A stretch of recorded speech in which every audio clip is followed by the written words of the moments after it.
दोस्तों नमस्कार। कैसे हैं आप? माता रानी का आशीर्वाद बना रहे आप सभी मित्रों पर। आपको मेरा कोटि कोटि सादर प्रणाम। दोस्तों, जीवन चक्र, मानव जीवन के दो बिंदु हैं। एक है जन्म और दूसरा है मृत्यु। इसी के मध्य सारा जीवन चक्र हमारा घूमता रहता है। इसमें भी जन्म अनिवार्य बिल्कुल नहीं है। उसके मध्य मोक्ष भी है, गति है, मुक्ति है।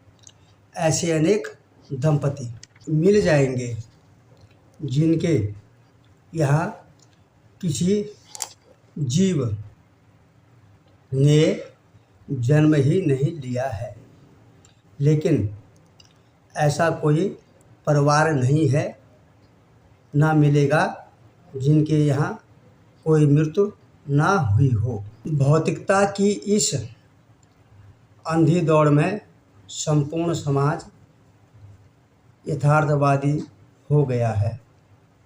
आज मानव को जो वस्तु प्रत्यक्ष रूप से लाभकारी प्रतीत होती हैं, वह उसी के प्रति आकर्षित रहता है और मनुष्य जब तक दूसरों के काम आए तब तक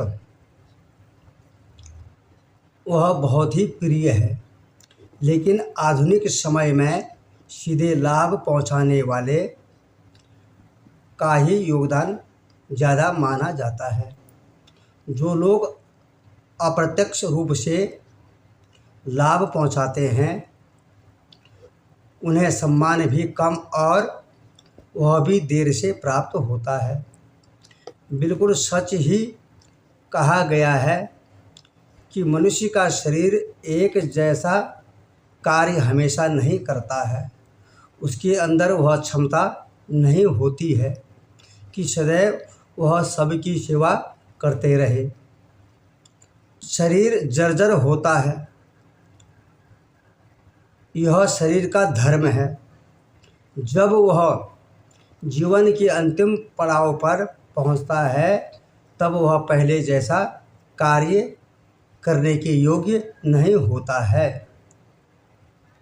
अनेक ऐसे व्यक्ति या तो उपेक्षित हो जाते हैं या फिर स्वयं को उपेक्षित अनुभव करते हैं और घुट घुट कर असामान्य जीवन जीने के लिए विवश हो जाते हैं।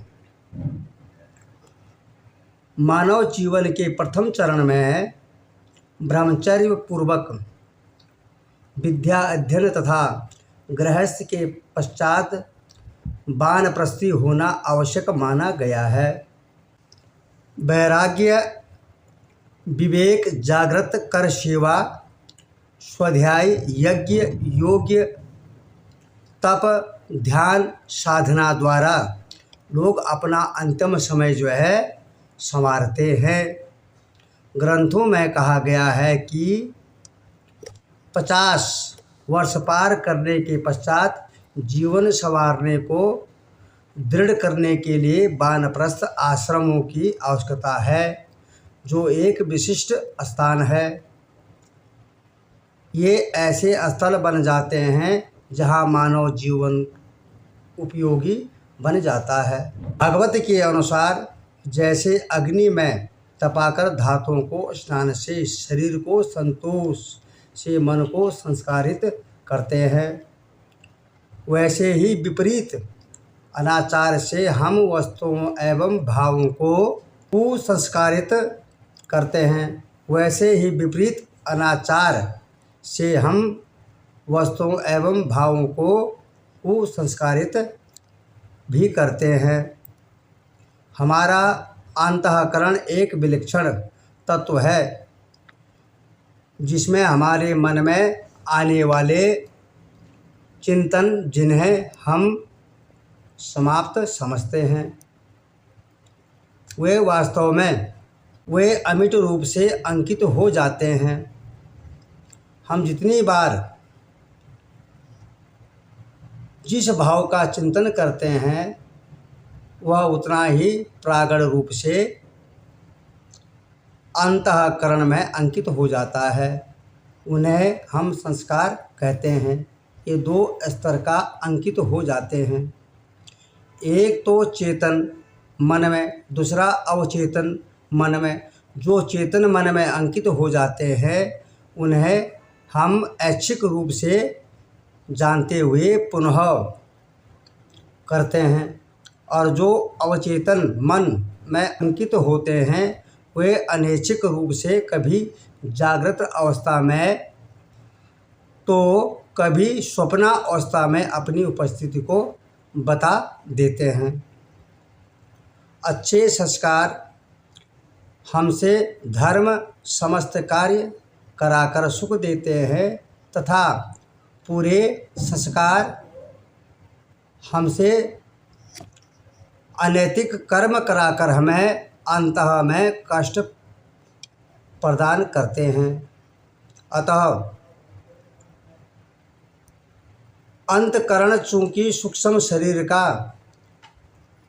एक अभिन्न भाग है, अतः इसमें अंकित ये संस्कार जैसे स्वप्न में प्रकट होते हैं वैसे ही सूक्ष्म शरीर के साथ साथ ये आगे के जन्मों में भी प्रकट होकर सुख दुख देते रहते हैं। इस प्रकार संस्कार ही हमारे जीवन को उन्नति और अवनति, सुख दुख आदि के मूल कारण हैं। अतः दुख से सदा के लिए मुक्ति पाने हेतु हमें शुभ कर्मों में शरीर को, योग से मन को, आत्मज्ञान से बुद्धि को संस्कारित करना होगा। संस्कारित शरीर स्वस्थ होगा, मन प्रसन्न रहेगा और संस्कारित बुद्धि अविद्या, राग द्वेष एवं अभिवेश आदि क्लेशों से मुक्ति करेगी, जन्म मरण से मुक्ति प्राप्त होगी एवं केवल स्वयं ही नहीं बल्कि संपूर्ण परिवार और समाज को भी संस्कारित करना होगा। संस्कारों से आत्मबल का निर्माण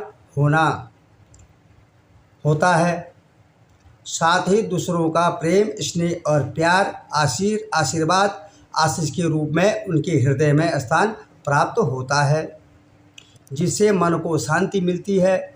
संस्कार ही व्यक्ति को उत्कृष्टता के शिखर पर ले जाते हैं। स्पष्ट है कि इसलिए ही मानव जीवन में संस्कारों का बहुत ही महत्व है। इसलिए बोलते हैं कि अपने जीवन में हमेशा अच्छे कार्य करने चाहिए, अच्छे कर्म करने चाहिए, जिससे हमारा जीवन जो है सफल हो जाए, हमारी मन की इच्छाएं, मन की कामनाएं परिपूर्ण हो जाए, और जब तक हम संसार में हैं तब तक जो है हम खुश रहें, और अंत में भी जब हम यहाँ से जाएं, इसी मृत्यु लोक से विदा लें, तो हमारे अच्छे कर्म ही आगे हमारे साथ चलें। इस प्रकार के पुण्य कर्म हमें करने चाहिए और अपनी बुद्धि से हमें अच्छे अच्छे कार्य करने चाहिए। सबका साथ, सबका सहयोग हमेशा जो है करना चाहिए। सबका भला, सबकी उन्नति, हमेशा जो है परोपकार के भाव मन में हमेशा अच्छे विचार लाने चाहिए। जय जय सीताराम। नमस्कार।